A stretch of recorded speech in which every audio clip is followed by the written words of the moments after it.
Old coolant. Oh, that looks gross. So you're cleaning the clutch up?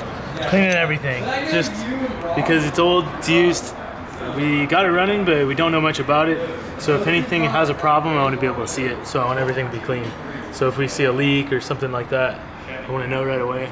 That way we can, because if this doesn't work, we're gonna have to change plan of action really quickly because we're pretty much hopping hot into hoping that this cart and everything works like we want it to. So just a little preventative stuff. Now, could you give me a little 101 on like how this clutch works? It's basically like a CVT clutch, so it expands and contracts like due to the speed and the RPM. So free spins right now. And see, this is a pretty small drive. And then we have a really big drive on the back. That gear is really big, so that's for a lot of torque. So if this starts bigger, that would be a little bit, more torque. The smaller that it gets, the more speed you're gonna get out of it. So it can expand and contract inside of there. So there's pieces in here that are expanding and contracting. Yeah. So the pieces behind here So are... it basically regulates your speed. So instead of having like a gear, normally where you have first gear, second gear, third gear, that changes the size of the gears, right? Yeah. So like if you're on a 10-speed bike, like there's smaller gears and taller gears. Yeah. The stacked like that. When you shift gears, that changes and changes and changes. Instead of that change, it can progressively change. That can then open and slip progressively rather than changing over an actual gear. It's just kind of moderated through one thing. The more you know. I wish I knew more. I don't really know much about them, to be honest. Yeah. I almost just want to take it apart and just see, but I also don't want to screw it up. See this here? Well? No? Coolant. Oh. See that? Freeze plug. We need to pop that out, put in a new one, so we can run coolant. So I clean everything up. Can't tell what fluid is what fluid. Now we know. What do you got there? Freeze plug. Dude, you'll never believe what the Scottos have. Because I actually was like, I think I have some parts for that. I was like, would you happen to have a freeze plug? She's like, hold on, let me check my desk. I have no idea. A freeze plug was in her desk. She knew exactly where it was. Just leave it to the Scottos.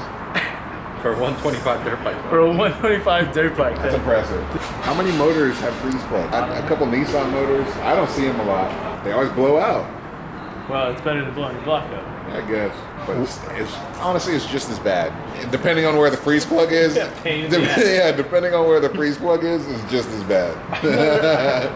I've pushed him in before, but I don't think I've ever pulled him out. Yeah. Like that. That's cracked. I've seen them. Ooh, a cracked one is probably annoying. Because I've seen them be pushed out, and then all you do is get a new one and push it in, but I don't know how to actually remove one. My friend Kevin Lawrence, he's a pro FD driver now. As long as I've known him 10-some years, he's always blowing freeze plugs out somehow. Yeah, RV. That's common in Like KAs too, right? Like, is it not KAs or in SRs? Florida. SRs? SRs and KAs. SRs though. So the purpose of the freeze plug is to... So if it were, like, if you have... That's where you fill in the blank, bro. If you have a... which is weird that you say that for... He's in Florida, right? That's what they Freeze tell plug, me. When it's cold, if you have coolant, the ice and stuff will expand. It'll push the freeze plugs out, but to keep it from cracking your block and stuff. Guys will forget a lot, like Midwest and the North and stuff like that. They'll forget over a season to take out the the water and put coolant in the race cars, and then their blocks are all cracked. I didn't know that they was actually called freeze plugs for that reason. I don't know what I don't know why they are. That's just a part of it. That's not actually the only reason. Like just for any kind of rapid expansion of it, this is a failure point. Relieve the pressure. Relieve It's basically the a pimple. It's like a pimple. It just relieves pressure, but for freeze plug, that can't happen. If you see them all blown out, you probably need a new. Did you hear Brad's word of the day? Huh. It's mastocally. Mastocally? Mastocally. I was mastocally doing the. I think you meant mistakenly. Mistakenly? Mastocally. Mastocally. He did it on live stream. Like mystery broccoli? Yeah, Miss Stockley. Miss Stockley. Word of the day, ladies and gentlemen. Good luck. So popped out the old one. Had a good sized crack in it, and it was just really corroded. Part of the reason. See, like, that's really bad corrosion. It's kind of hard to see. It was really corroded. I think that's what cracked along the edge. So when I even tried to pop it out, I just barely tapped it with that, and it cracked like really bad. So I drained it out a little bit. See that old coolant? Oh, that looks gross. Is that rust in it? It could be. I checked before to see if there's any coolant in it. It's just water. It's just old rusty water. Typically on stuff like this, you use just water. They have some kind of premixes. It's just like using water wetter on the track. So if you do have a crash and this goes all over the track, they can clean it up. And it's not coolant, it's not slick, it's just water. So they can dry it up and get it off track. So basically the same thing is going on here. So now all I gotta do is clean that up, and then gotta find a appropriate socket. I hope I don't have to take this off. So I want to be able to hit that dead on, you know, so it seals properly. You can't hit it one side or the other. Could invent your own tool. That's what I'm gonna do. I'm gonna have to.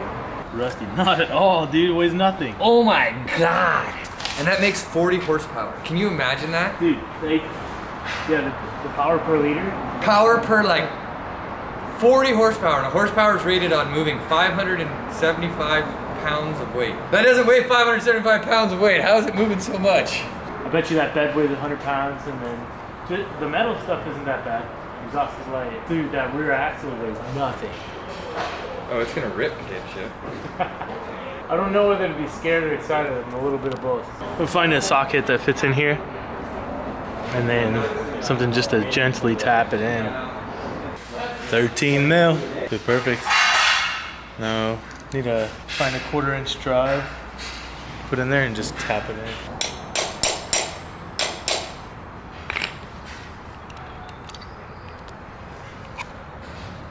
What's that? Hopefully that works. I'm gonna cut up a socket and stuff. You had to cut a socket? Yeah. I cut off this end to fit down inside there, and then cut that off to fit underneath the flywheel. Perfect little tool. Rotax, a specialty tool. You'd rather do that bullshit than pull that clutch off. That's good.